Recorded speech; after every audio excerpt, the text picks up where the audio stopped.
So, hello dear viewers of the podcast Caught in the Motion. With me, the main host, Yavor Ivanov, and with my favorite co-host, Kubrat Ivanov, more known as Scooby. Hello everyone, and welcome to the Caught in the Motion podcast, where today we will be talking about bodybuilding, powerlifting, and going to the gym in general. And to help us out today, we have a very special guest called Dylan Kuda. That's correct. He is a 2019 powerlifting champion, has decades of experience, and has been powerlifting for over 10 years. So it's a great honor to have you here. Thanks for the invite, guys. Great to be here. Thank you for coming in today. We really appreciate it. Yeah, it's a big honor because you sharing your knowledge the here. honor is mine. So, to kick off the podcast, my first question towards you is, what sparked your interest to start going to the gym? Well, I would say the first thing, growing up in the 90s, you didn't have like YouTube and social media. Basically, you had film. And I do remember like watching like Arnold Schwarzenegger and Sylvester Stallone. You watch these guys, that's your only access. So you kind of watch and go, Jenny, these lads look good. Like I want to look like that. Like, you know, when they got the pretty girl, and you know, I think it was that in my head it was like, oh, that's possible. You know, that's, you know, maybe not to their level, but it was inspiring. I think growing up watching kind of people like that. So, you know, and then growing up when you're young, it's a fantastic outlet because there's stresses. Everyone has stress, but it was a very natural. It was never a fight. Like I always wanted to do something physical, whether it was weightlifting or fighting or playing sport. Like it was never a fight. And I think when you had that relationship where you understood that you felt really good after it, you know, you kind of look good after it, then it just sort of made that process very easy and concrete. But I would say it was probably something simple, like literally seeing a physique, because, you know, everyone has insecurities. You're never going to look like amazing, but at least you can kind of go, oh, I can make changes. Like anyone can make a change, a positive change. So yeah, I think it was a nice kind of early kind of noticing like what is possible, what the body can do. And it definitely was probably fed over kind of a few years of sort of like experimenting with exercises and stuff like that, and realizing that it was just so much fun to train and you feel good after it. So you know, that's sort of the short answer. You know what I mean? I have the honor to ask the second question. You mentioned Arnold Schwarzenegger and Sylvester Stallone, and that's related to my next question. Was it there a persona that kind of inspire you, and you were looking and said, oh wow, this he looked great? Yeah, I think you know, when you're growing up and I think young men, they look for strong masculine figures, and I think in today's society there's not too many strong and you know, but you know, there was definitely more of them back then, but they're just harder to find, but when they were around.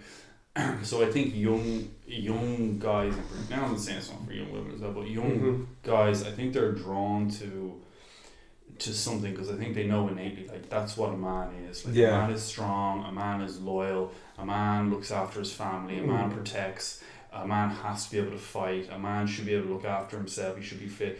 These primal sort of beliefs definitely resonated with me, and even though it's something silly like a movie about like I don't know, Arnold Schwarzenegger, like, you know, jumping out of a plane to save his wife, like there's something primal in that. So I do think they did have very inspirational roles, probably unbeknownst to them. But you know, like even the Jean-Claude Van Damme movies, like the fight movies, like they're like B movies. No one watches. The only people who watch them are young teenagers. Kind of just looking for the fight scenes. You know? But there's something in it, you know. So it definitely, when I kind of think of my own, like, oh, that's definitely where it originated from, like the love of training and the love of bodybuilding and stuff like that. And you almost answered my third question. What characteristics of this persona kind of more strike you and maybe fit all your own beliefs that, you know, the man has to be strong and all? So in these characteristics, you think is maybe because their like main role is protectors of the family, protectors of the women. You see them. I would say so. Yeah, that would be the kind of the main characteristic that inspire you and saying, yeah, that's great, and so. I think it helps you probably know your identity because everyone's searching for some identity, but the day's world is so confusing. But these are very well established traits. Like men are generally strong. I'm not saying you gotta be fucking Arnold Schwarzenegger, but like should have some level of strength. Build some strength, in whatever you do. I agree with you, and also that man has to try to build his strength because you need it somehow. Yeah. So one day as a father or so. As a grandfather, if you like, if you're healthy, you'll be more helpful to your family, to your wife, to your grandchildren. If you're family orientated, because we're living in times that things changed. But I would be more thinking like you traditionally. Let's put it that way. Yeah, that's true. So the next question is for me, and it is: when were your first thoughts about competing? Oh yeah, do you know? I kind of was bodybuilding. I would say I was very ineffective at bodybuilding for years. You kind of go to the gym loads, but it kind of became more about, well, I'm actually stronger than I am big. Yeah. So I was training with a friend of mine, and we really enjoyed squatting. Yeah. We started training regularly together and challenging each other, and we kind of got some of our lifts, like the squat, the bench, and the deadlift, up to a certain level where it was sort of, so what do we do with this now? Like, I'm strong, but so what? Yeah. Right? So there was a competition that came up. I think it was 2016. About May 2016, there was a powerlifting competition. So we both went to that. Excuse me. And failed miserably. We both I got I think place 14th out of 20. I mean, it was an experience. But I fell in love with it because it was the first time you'd sort of showcase your strength, and it was it is all about you. You're competing individually, but it was probably from training and realizing that there was a bit of strength here, and I'd heard of powerlifting, and just very quickly what powerlifting is you have 3 lifts: squat, bench, deadlift, and then you basically have a total. You do each lift 3 times, and the highest weight on each one gets added to the next day. So you get a score. Yeah. So you have this instead of going to the gym endlessly doing A, B, and C, you're always working towards getting a better total. Yeah. So if your total was 500-600 kilos or whatever it is, it's very rewarding to be like, last year I put 50 kilos on my total. It doesn't sound like a lot, but it's a lot of work. It is. Yeah. So it gave a much better way of grasping progression, because instead of endlessly going to the gym, what did I really achieve? Does my body look any different? I don't know. Well, this way it was like, I know I'm getting stronger because I'm benching this now. Yeah. I'm deadlifting that now. And last year I was only squatting blah blah blah. Now I'm squatting this much. So it was about the progression, and that led into kind of competing. And doing the competition only gave sort of a bigger increase in competing, because if you do it, you want to do well at it. Yeah. Because it didn't feel like it's all a bit of a new experience. Like lifting in front of 3 judges was very off-putting. Yeah. It's gets in your head a bit. Yeah. Probably like a fight, Yeah. Oh, 100%. You have judges. It's a different story. If you haven't fought before, your head's kind of a bit all over the place. You know what I mean? But yeah. But also this competition as well show you, which is it's a great thing, show you where you are, that you did make progress, even though you didn't finish in the first 3 in that competition. It show you that you make progress. You didn't finish the last, and it shows you that it's worked out. Finally, the outcome is great. And I found the strength community in general is very supportive. It's not really like, I'm going to beat that. It's very supportive. Everyone's like cheering each other on. It's not really me versus you. It's really you versus yourself. You're competing together, but you don't feel like that. And that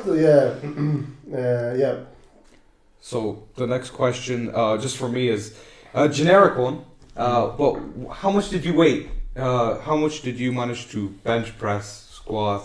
Oh yeah. Well, What would be your best, like? Yeah, you know, Interesting question. you have like a gym total, Yeah. okay, and you have a competition total. So your gym total is what you did, but you know I hadn't cut weight. And, Yeah. like, I was rested and Yeah. I you know I was well fed. And, Yeah. Right. So, but like my best bench would have been like 150 kilos.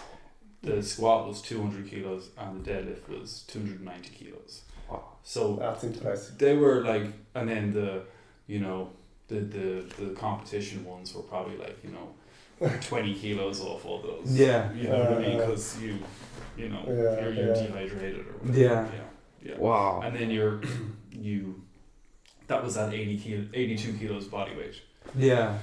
So yeah, and you know I would walk around probably maybe 90 kilos. Yeah, So I okay. had to cut 8 kilos. No, and again, that's why it was competitive. Like, you know, I could have just gone into my category, Yeah. but I wouldn't have done that well. What makes it competitive is if you were light, because if you think about it, if you're 82 kilos and you're deadlifting nearly 300 kilos, Yeah. that's like 4 times, it's nearly 4 times your Your body weight. weight. That's what makes it competitive. Well, if I weigh 100 kilos, it's only 3 times my body weight. Exactly. It's done on a scoring system. That's what makes you competitive. The lighter you are, the better you score. So Yeah. Even so, someone who's heavier than you might lift more than you, but they won't beat you. Yeah. I understand that. Yeah. Okay. So if I have a problem with the tire and you're around, just I call you to lift the car and I change the tire. Yeah, it will be faster. And Yeah, a car jack. You can call it a car jack. I'm just joking. My next question is, you're doing that for a long time, for a few decades. Do you think the powerlifting is changed over the decades? Powerlifting? Yeah, like in any of the aspects, did you notice it is changed, the competitions, the way they train, or? No, the training probably doesn't train. It's very fundamental. Training principles are the same. They have been for a long time. Mm-hmm. Progressive overload. You lift this much this week. Yeah. You increase the weight but drop the volume. Increase the weight, drop the volume. And then you do this cycle after cycle. This never really changes. There's different variations of it, different lengths of program. Some better than others. It's not really a one size fits all. Some people do really well with more volume. Some people do really well with more weight, less weight. Depends. I would say more bodybuilding's changed over the years. Okay. Popularity wise? Yeah, it's different. It's I'd say there's just such a variety of supplements, equipment. It's very very flashy. You see a lot of people with the phone in the gym, which is fine if you want to do a progress. I don't care. Like, but you see, like, people are really doing. It's very. Not I'm saying for the wrong reasons. Like, people can do whatever they want. For whatever reasons, but you can't help but feel like that's not the most sustainable. If you're purely training to maybe get attention or get a girl's attention, I personally don't think that's enough motivation for decades of discipline. Like you just won't, like no one has that, but like it's the people. I see a lot of people coming in and out of the gym. There's only a few people who were there for the last like 10 years. You get a lot of people come in for the summer, get in shape for the summer, or they come in December after Christmas and they're gone. You know? So you say as well it's a bit of an ego now, more nowadays than take that. I would say so. I think you need a certain amount of ego if you're very good at bodybuilding, but Irish people don't really have good genetics for bodybuilding. You know, it is a big genetic game. Like, you can work so hard, eat so well, and you'll get a good physique. Some people, they have to do very little and they look fantastic. I mean, amazing. Like the famous one in TikTok, Anatoly. He's a fake name, but Anatoly, he's not. Oh, Anatoly. He's a powerlifter. Powerlifter, and he is not.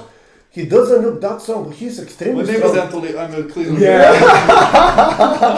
What is this? I'm always looking at him going, I can lift that. That's okay. But it's amazing. He looks strong, but he doesn't. He's actually very good shape, and he's quite big. He wears like baggy clothes. He's actually very good shape. I think his most impressive thing is probably his like pull-ups, muscle calisthenics side of it. His squat is very good. Oh, okay. For his weight, his squat looks, because he does it. He must warm up in the back or something. Yeah, he just picks the weight up. There's no way he could walk in cold and like deadlift 220, 240. Like I don't think so. Would you say we don't want to kind of putting down any nation or anything like that? But would you think that people from say Central Europe, if you accept that Central Europe is Austria, Germany, and Eastern Europe maybe has genes that it's progressed faster in the way better. Way better, and you see when you go to the gym. Yeah, there's like few Polish lads. I don't see. I mean, I could be wrong because I'm not in the scene that much, but I don't see any Irish people walking around winning IFP Pro. Bodybuilding, like it's they're Americans and there's a lot of Middle Eastern actually, I think. Where a lot of that, just a certain genetics they have it. Like that's just the unfortunate thing. Like, it's like a lot of Africans are excellent at running. Winning the most of the medals when it's down to long runs and short runs. Ronnie Coleman or something like these guys. There's nothing you can do. You're either born with it or you're not. You know what I mean? I could take every drug in the planet. I will never look like Arnold Schwarzenegger. You can't. Like it's in his genes. It's in his genes. We were actually watching it's a new film released about documentary. A documentary series. Netflix is it? It's on Netflix. And we were looking at him when he was 17 and 18, before he even was on the steroids. He's a big unit. He was huge. Yeah. You see pictures of him when he's like 16. And it's like, what? But that's what I'm saying. And you look at his parents, you look at his brothers, nothing really special. No. There was like, he just had it. Whatever mutation, whatever it is, it's like Einstein. The way the chemicals formed in his brain, the way his brain was made, it was like incredible. Just for that. And there's X amount of people who have like this physique, and it's incredible. Just the way it is. He's amazing. I think it helps to know that though, because if you go in as a kid, like expecting to look like this, and I wish someone had told me, because I did, and maybe it wasn't a bad thing because you push yourself. But I remember being like, why am I bigger? I'm working pretty hard here. I'm reading a magazine. He's telling me to do 4 sets of 10. How come I'm not getting bigger? And it's just so much more nuance than that. And then you obviously learn about how to train and food and stuff. But even he look at him, and even now in his 70s. He's still huge. He's still huge and training well for his age. It's impressive, really. No, he's So now shifting the momentum and going back to you is, what was the feeling of winning the powerlifting competition, the championship, the national one? What was that like? Well, it was, it was a very good feeling. There's a lot had happened in my personal life leading up to this moment, and I kind of felt like a real release of just sort of like moving on to the next chapter of life. But it was a great feeling and very inspiring. I will say this much, it took a lot out of me. I felt like I was weeks, if not months, recovering from it, because I had to cut weight. So I was like, I travelled to Cork, and I was like, the night before, I was like sitting in this bath and jumping on the weighing scales, trying to get my weight down. And the cutoff for the weight was 82.5, and I weighed in at 82.4. So I was 0.1 kilo. Like, that's how close it was. So I think it definitely had a detrimental effect. But no, it felt great. It was a great buzz. And, the last time I'd won something was probably like, in school playing rugby. Okay. So it felt really good to, like, that feeling. I'd nearly forgotten it. It was like, a very affirming, good feeling. Victory. Sweet scent of victory. But that was actually the last time I competed. I didn't continue on after that. I think between work and other stresses, and I've kind of done that. But I would definitely, the great thing with powerlifting is you can go back anytime. Okay. You know, you know, they've got juniors, masters, seniors, whatever it is. You know, Yeah. just go into your category, you're in a different category. You know, it's fine.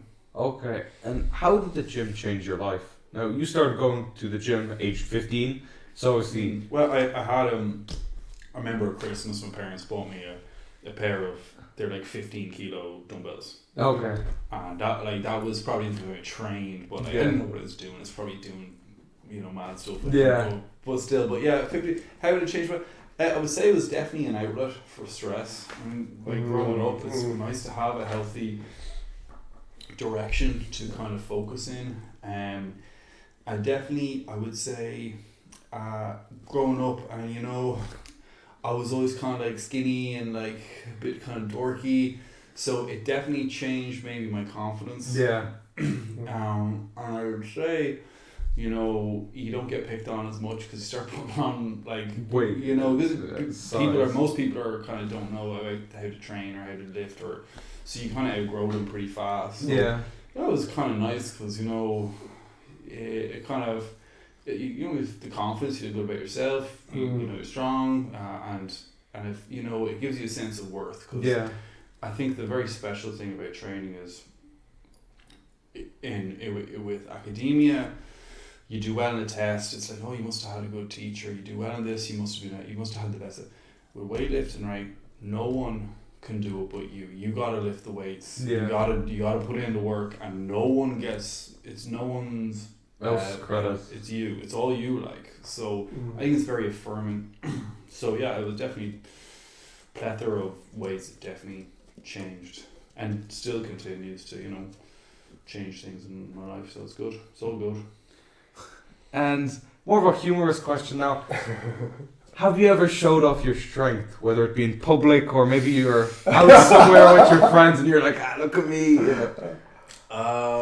And that dragged the attention like what to the girls. Girls I wouldn't say so. I think the problem is to show out your strength. There's very few circumstances in life where you come to me and say, Dylan, there's a 200 kilo barbell outside. Would you mind moving it over for me? Yeah. Because like I'm good at lifting bars, but it's funny, like manual labor, like awkward stuff. Not really that like it doesn't really cross over that much. I struggle to lift the next guy, you know, because training is like a technique. Like you learn how to lift something. You get very good at lifting a certain thing or doing a certain exercise. Your neurons fire. They know how to work your muscles to lift it. But like our everyday stuff, pretty much the same as everyone else. You know? But did you not ever experience like in the street or in the beach and some girls pass, oh look at him, my god, he's big. Maybe a few years ago when I was about 2 stone heavier, maybe. maybe then, but like a Junior Arnold here, Mr. Olympia. Nothing of substance, I would say. Maybe I'm too humble, you know. Yeah. Maybe I should have taken my shirt off. So do you think like that powerlifting and going to the gym could be a life choice? I mean, do you think that like now you're doing it so many years, would you think it's like Arnold, for example, it's a life choice? Yeah, it's that you won't stop. I would say it's more difficult for me to not go to the gym than to go. It's not difficult. It's something you incorporate into life. It's the same as eating, drinking, or sleeping. Yeah. You got to do it. Now, I do think incorporating is I think I find easier. Some people find it easy. Some people find it very hard. You have to find what's sustainable. You have to find what you like doing. Because if you hate doing weights, you ain't gonna do it. No. You won't do it. I don't care how motivated you are. You won't. You find excuses not to go. Yeah, you got to find something you enjoy doing. But I do think that, you know, as a young, you know, well, I'm not young anymore, but you are. You are. But let's not talk about age here now. Well, so everybody can point who is the older. You've got no grey hairs. You're all right. Yeah, but don't worry, you know. You know, fighting or physical contact sport or weightlifting for me is like they're the ultimate. Like they just they're the ones to go for, and I think they are the most sustainable because most guys will like doing them. Yeah. Generally, like, I mean, I can't imagine ever growing up in a world if someone said, "Do you want to kickbox or do jiu-jitsu?" Yeah, like, but that just wasn't around. Or, you know, do you want to weigh? Do you want to do weights? Do you want to get a big bench press? Do you want to, like, you know, get strong? Yeah, do you want to get strong a bit? Yeah, I do. But obviously, there's people who don't want that, which I kind of don't really understand. But that's my own. Yeah, no, 100%. Like, even I have a specific friend. Obviously, I'm not going to say his name. He's always complaining, saying, "I don't like the way I look. I think I'm skinny. I'm eating unhealthy." And, you know, the logical question is, oh, these things can be fixed. So I asked him, we're actually walking past the Fly Fit gym, and I asked him, well, you can change everything. Why not just sign up to the gym? You train a sport already. Mass is not going to be a problem for you because you're skinny. You're just going to increase the amount of meals you're eating. And he goes, I'm not bothered to do that. So I go, you're complaining, but you don't want to change the way of... your look or your way of living. I think people... I don't know... Discipline is something I think I enjoy because it gives me structure. And I thrive on it. I need it. Like, otherwise, I don't know what I'd do. I'd go off the rails. Yeah. But obviously, if you've never had it and you've never seen the enjoyment of having a routine and structure and having that physical outlet, maybe it's not appealing. Yeah. Like, I mean, I know if I was to start over, like, I'd say it'd be very tough to have to learn and going to a gym, all these strangers. That everyone knows what they're doing. I don't know what I'm doing. Oh, how to use this machine. Oh, now I'm really sore for a few days. Yeah. Maybe it's not very nice if you're starting off, but I do think that's why you need, like, generally there's someone around who knows, like, in school, most lads, there's usually a group of lads who are into it. So exactly. I don't know if there's that many excuses. Yeah. Excuse me. That's a little my next question. Somehow is linked to what you're saying. Do you have anybody in the family or you know of from previous generation that was interested in sports like gym or lifting or something similar to it? Some grandfather or your father or uncle or... I came from a long line of very non-physical people. Mm-hmm. My parents hate sport. They have no interest in any sport whatsoever. My brother does not like exercise. There's really nothing. Mm-hmm. And I don't know anyone else from my kind of dad's side because, you know, they came from Latvia and there's no real contact. Like, we just don't know what happened really from a certain point on. So I don't actually know. All I know is on my mum's side, they were fit. Mm-hmm. My granddad, her dad would have been very fit, right into his 90s, you know. Oh, very so good. Maybe that showed a keen sense of keeping a well-being, but other than that, I don't think so. No, okay. So you don't need to have, you know, family members. To go ahead and pick out and say. So my grandpa is great, and my father I should go as well. But maybe you got to break the mold. So the question to finish it off today's podcast is, as a young person like myself, maybe that's willing to start going to the gym, what's the best advice that you can give?